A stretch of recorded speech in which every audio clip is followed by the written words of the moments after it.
నేను regular martial arts practice చేస్తాను. అంటే ఇది గొడవ పెట్టి కూడా కాదు,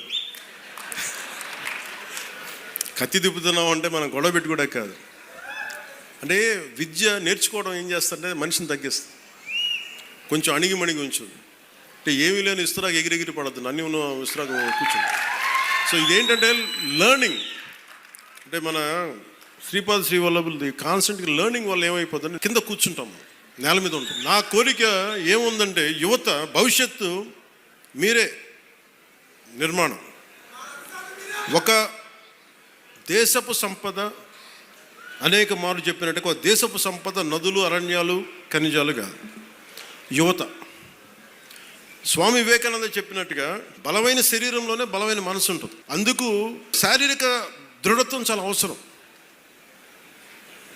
మీరు చూసారు గల్వాన్లో మన చైనాను ఇండియా బార్డర్లో ఫిజికల్గా తుపాకులు కొట్టుకోకూడదు కాబట్టి చేతులతో కొట్టుకున్నారు.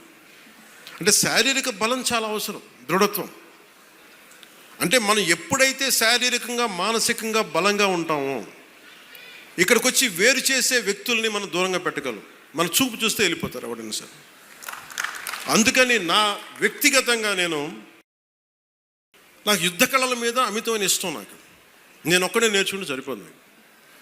నేను పిఠాపురాన్ని ఇండియాలోనే అత్యంత ఉన్నతమైన మార్షల్ ఆర్ట్స్ అకాడమీ, యుద్ధ కళల ఒక అకాడమీని నేను పెట్టాలని నేను నిర్ణయం తీసుకున్నాను. కాదు ఇప్పుడు ప్రారంభించే దానికి మొత్తం ప్లానింగ్ అంతా. ఎందుకంటే మీకు ఇంటిగ్రేటెడ్ మార్షల్ ఆర్ట్స్ ఉండాలి, దాంతోపాటు ఫైన్ ఆర్ట్స్.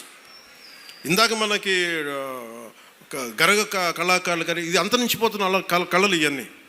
ఇలాంటి కళలను కూడా ఫైన్ ఆర్ట్స్ అండ్ మార్షల్ ఆర్ట్స్ని రెండు చేసే ఒక అకాడమీని పిఠాపురంలో నేను స్వయంగా ఇట్స్ కంప్లీట్లీ ఇది నా ట్రస్ట్ ద్వారా చేద్దాం నాకు.